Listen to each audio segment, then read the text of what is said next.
Hello everyone, this is Scarzig and welcome back to Budget Hero. Today we are going to finish up our Songhai Gauntlet run. We are currently 3-2 actually, so hopefully the run doesn't get cut too short. I got some feedback from you guys. You said I had a pretty good draft, but I think that we just got sort of unlucky. We did get unlucky for sure, because one of those losses was us desyncing from the opponent, and we basically skipped 1 or 2 turns while we were, we had to figure out that we desynced and then had to reconnect, and by that time it was too late. So hopefully we can play this a bit better, squeeze out a few more wins, and net some nice rewards for ourselves. Songhai versus Magmar. Alright, so versus Magmar, this should be a pretty interesting matchup. Historically speaking, Songhai does have a favorable matchup versus Magmar, but when you're in the Gauntlet, who knows what's going to happen. So we could probably replace the Beastmaster.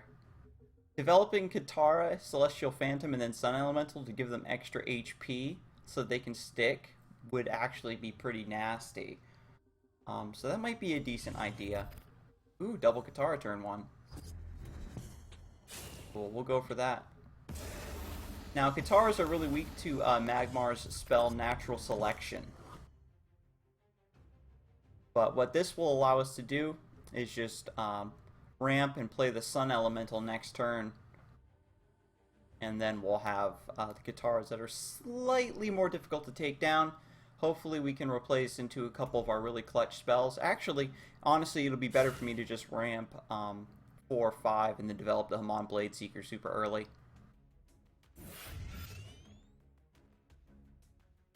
Damn.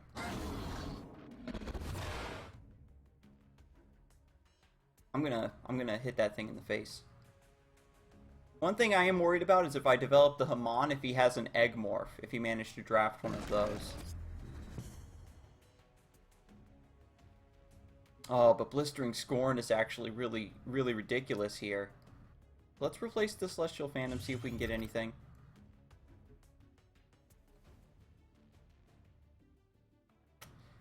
Blistering Scorn, I think, is just, like, way too good to pass up. Or is it? Because, I mean, I kill these two, and then the Rex just becomes an egg, and then I just have to send the Katara in to kill the egg, and then it dies for free. Then I have a 1-2 and a 3-3 on the board. Or I can just keep my 2 1-3s. Yeah, honestly, that's probably a lot better. Because then I can just develop the Haman. Rex will just hit it. And then it still saves my Kataras and I develop an enormous threat. And if my opponent is forced to Egg Morph here, then it'll put him super duper behind. Ah, perfect. So now the Kataras are bullying him, so he has to keep his back steady. But then the Blade Seeker can just go in and do whatever it wants. Oh, wow. That sucks. I thought I would have a chance to take advantage of the Blade Seeker, but by developing it in a weird spot like that, I guess not. Oh, well, we get to take out this egg and then develop the Sun Elemental. We don't need to worry about War Beast just yet. Inner Focus really isn't as valuable since he's cornering himself. We can probably replace the War Talon too. But still, getting the Sun Elemental up was probably the best bet. Now the Kataras are just waiting around and threatening whatever he might try to develop to fight this board. Anything that he plays are going to need to be on these 2 squares.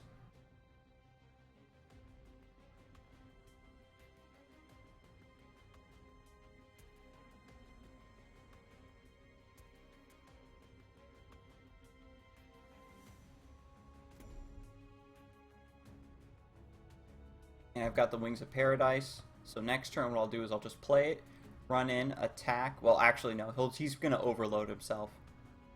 Because I was going to say I could get 8 damage in with the inner focus by attacking first and then replacing and getting the other 5 damage in.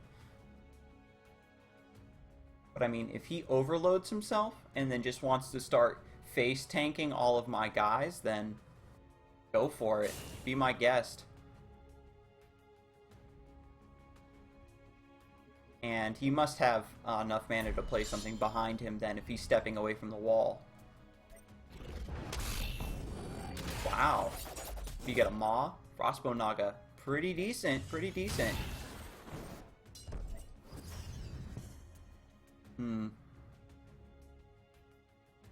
The smart thing is probably for me to take the 3-1 into the 3-3 trade, of course. But first, we'll check the Blistering Scorn. We don't really need it. Celestial Phantom's pretty interesting as well. But we'll just develop the Jade Monk here. Take the easy trade.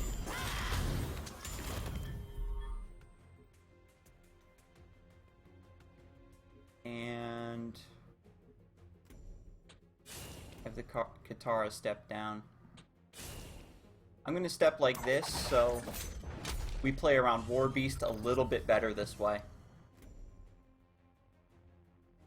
But yeah, he can fully step down into this corner to keep the backstab away, but, you know, he's just taking so much damage. He must have drafted a bunch of Earth Spheres that he's waiting to draw, or he might have one now. Yep, and there's the, oh my god, I've got the Celestial Phantom. Praise be. He's probably going to concede after this. I would. This is absolutely disgusting. There's no need for violence like this.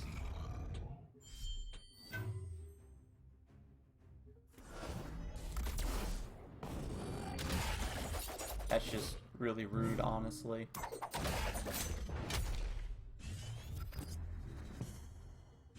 When this deck goes off, it goes off hard. But I mean, we're in the 3 wins, 2 losses bracket, so I mean, we aren't going up against the crazy optimal decks like we were when we were like 3-0 and 3-1. But I don't think there's anything he can do here. Because I was wary of the Mechanitor Warbeast last turn, but that must feel so bad, right? I mean, I got a Lantern Fox in this deck. But, like, if you picked Magmar for your Gauntlet draft and then you didn't draft a Warbeast, there's probably, if you ran the numbers, if you had access to those numbers, like a Magmar Gauntlet draft where you got 1 Mechanitor Warbeast versus 0, or even multiple Mechanitor Warbeasts versus, you know, none.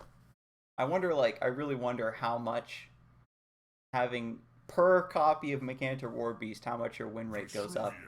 Versus Songhai. Now, Vitruvian is kind of interesting because if he drafted, well, not even, if he draws all of his early game, then they can go off on you just like they do on the ladder. So keeping the Hamon Blade Seeker is really nice to play on turn 5. Mist Dragon Seal is really great to combo with the Gorehorn, so I think we throw the Storm Metal Golem and the Sun Elemental. Okay. Okay, now we've got some spiciness.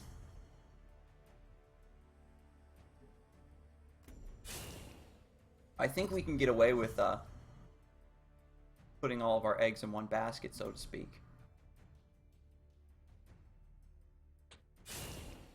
Because we could take it slow, right? We can play the Gorehorn.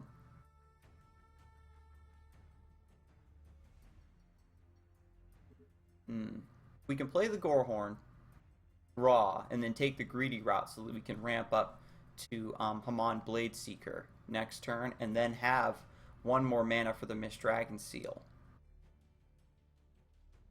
But if I play the Gorehorn here so that I can ramp, then that allows him to just walk forward and possibly just play the Falcius and just completely blow me out.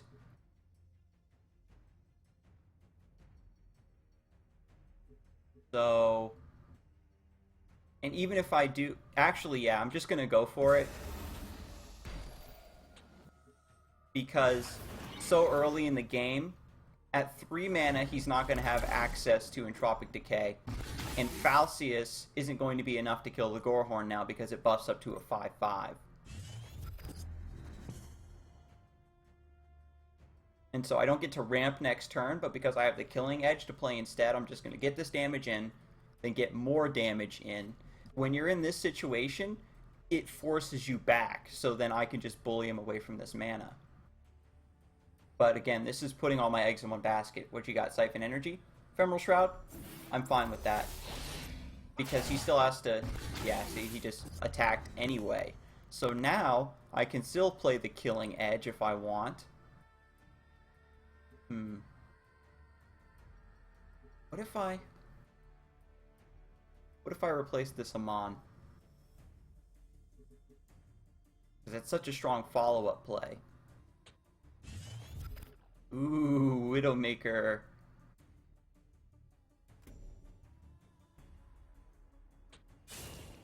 Because I could play the Killing Edge, and then that forces him to trade the Ephemeral Shroud into the Gorehorn, right? Actually, that would leave it as a... Yeah. But then I would just get so much damage in. Might be better just to make this trade and then develop the Widowmaker. I think that this decreases our odds of getting completely blown out. And we get to take away his board.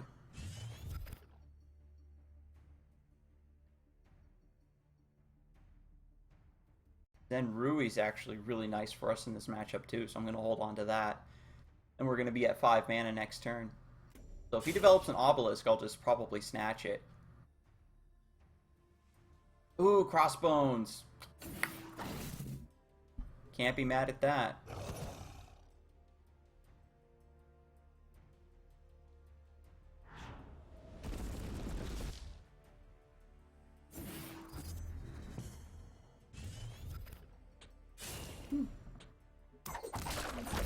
What are you gonna do?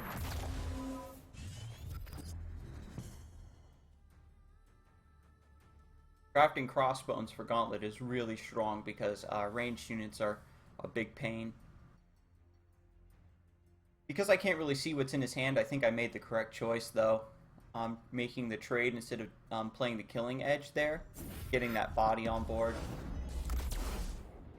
Repulsor Beast actually doesn't hurt so badly in this matchup because I just need to get my Mist Dragon Seal or I can just blink this thing back into the thick of things. I can Zen Rui to take this Repulsor Beast and then blink the Hamon.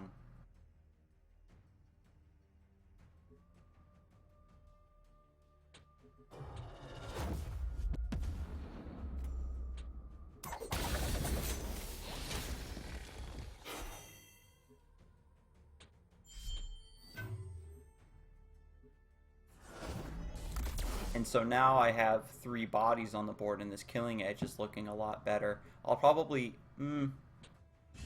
I probably should have replaced that So first off. In case I got a Mist Dragon Seal.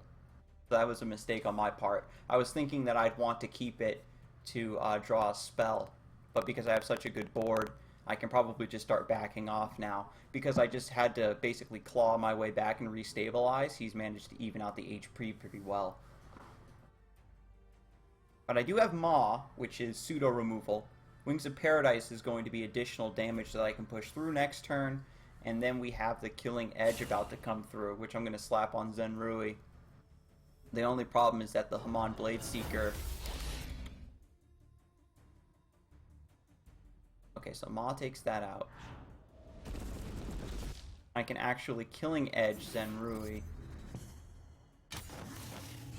Yeah, and then I give it another blink. Okay, yeah, so this works out for me. We'll Killing Edge here. It gives an HP buff, so Zen Rui will survive.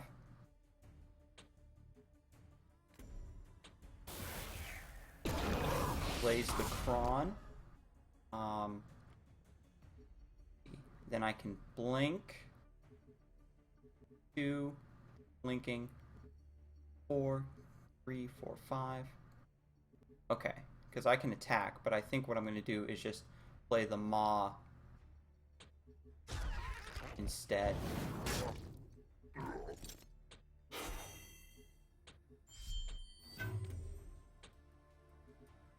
Because the Blade Seeker's starting to sting a little, so I need to work on closing this game out. We'll chuck the Wings of Paradise. He's at 7 mana, so he could theoretically dominate Will, but that's actually too slow. So he needs to kill both of these, or else I'll slay him next turn.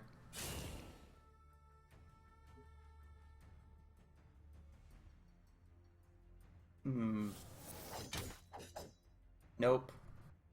That's unfortunate.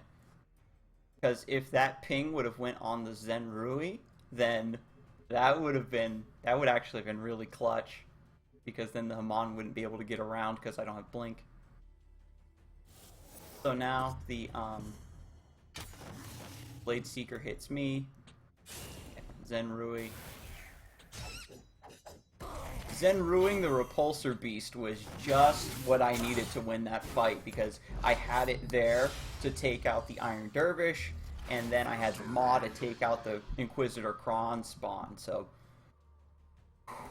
we're getting them wins in. I was worried that I would just lose right off the bat, and I think typically when people upload Gauntlet runs, they do the whole thing first, and then they break it into pieces appropriately. But I was like, this seems like a good place to stop one loss off of getting kicked out of the Gauntlet. And if I had just went 3-3, then I guess we could have just gone, did a couple ladder games with Songhai, right? Just to show off like the budget options I was trying to talk about. But we did get some Primus Fists, which are really good.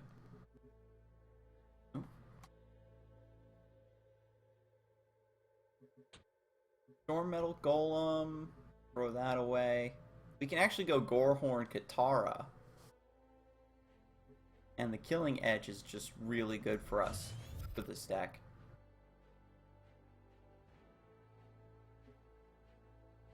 Depending on what he develops early, I might play the Zoe to take one for the team, get us another spell. Because often I sort of draw it a bit too late to where I can't take advantage of it. That's sort of its weakness, where you need to be sort of in a favorable board state. Because you're playing a standard 2-mana 2/3, even though its Dying Wish is really good. And because you can't like trade into it, you can't decide what it trades into, I need to say.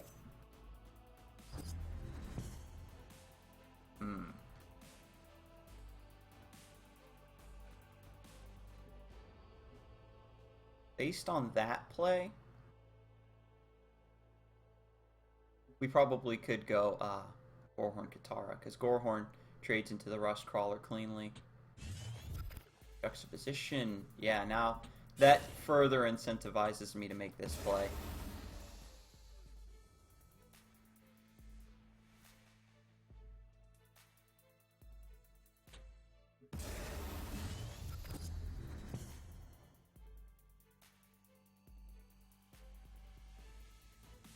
Playing the Katara back here instead of here lets me play around Ephemeral Shroud a little bit.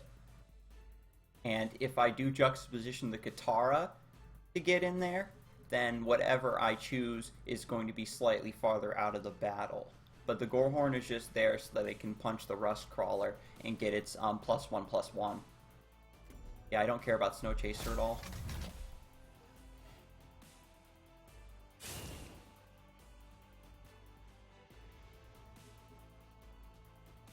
Ooh, yep, there it is. Play something behind you.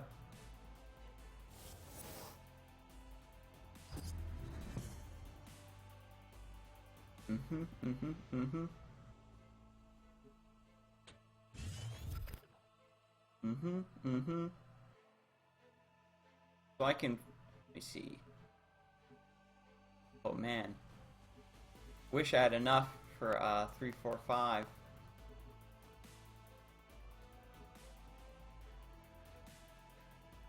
Like, I can't get the Killing Edge in right away, but what I can do is get the free the free kill on the Snow Chaser. And then we move the Katara up into the corner, juxtaposition,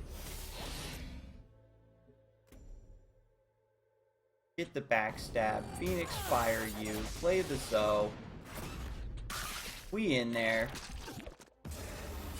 That's a godlike turn. I actually goofed here, moving into the Warbird range, but I think that just getting this dominant board state here is probably the best bet, getting in that extra 2 damage. Because if he wants to take out the Gorehorn, he's gonna have to punch it.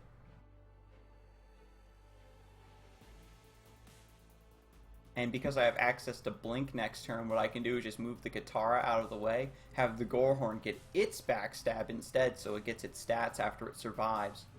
Because Gorehorn's ability procs after it attacks, right? So even if the counter-strike damage was going to kill it, it will survive because it gets +1 before that counter attack hits it. So even if he drops it down to 2, yeah, so take that 4 damage, please.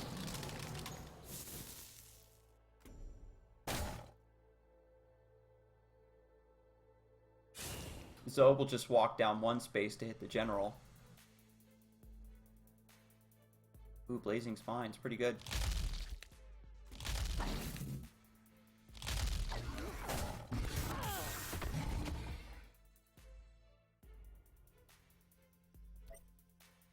Anyway, so Zoe will die, and then I can finish this thing with my general.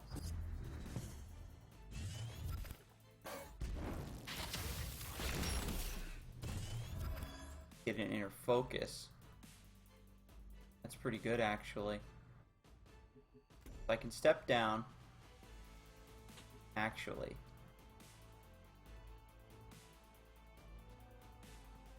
Yeah.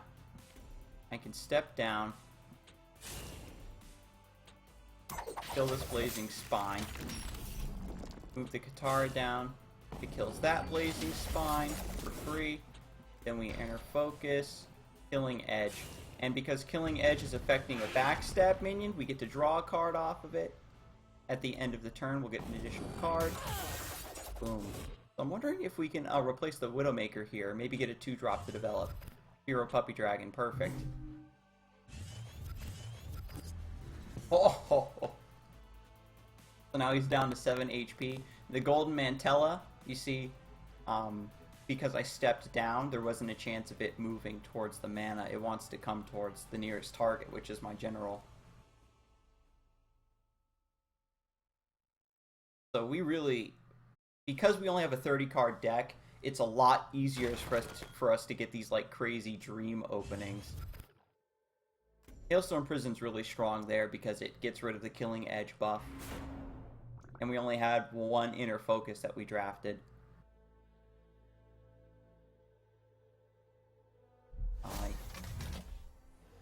No, don't run that way. Run towards your minions. Get on Infiltrate side. No.